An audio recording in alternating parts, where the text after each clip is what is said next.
Façon que l'année dernière. De quelle façon vous mettez en place concrètement la sobriété énergétique demandée par le gouvernement? Parce que c'est une demande assez récente, mais enfin vous faites ça depuis longtemps.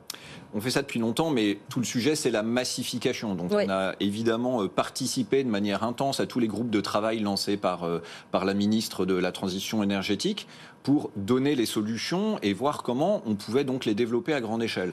Grosso modo, nous, le message qu'on porte, c'est qu'il y a 3 marches à franchir. Oui. Il y a une première marche d'économie d'énergie qui se place à 10%.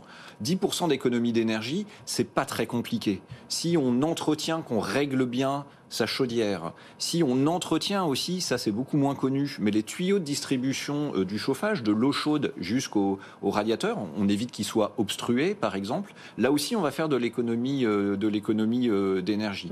Et si on a une vraie pratique du 19 degrés, on va atteindre cet objectif global de 10%. Mais ça ne suffit pas.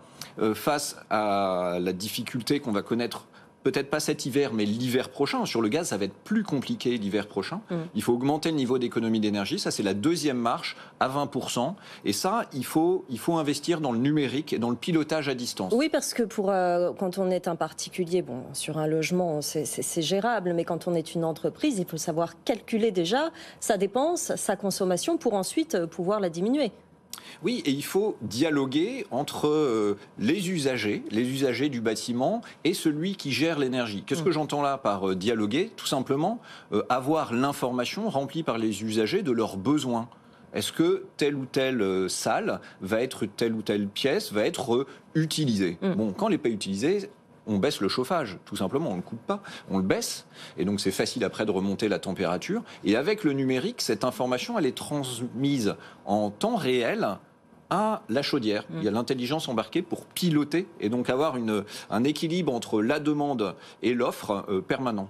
Mais alors, là, ce que vous dites, c'est déjà s'être mis beaucoup dans le sujet. Combien d'entreprises, combien de bâtiments que vous gérez sont déjà équipés de ce genre d'outils de calcul? Et surtout, il en reste combien à équiper sur le territoire? Alors, on va dire les grandes tours tertiaires, comme on en voit derrière vous, Oui, ont été les premières à s'équiper de ces systèmes numériques.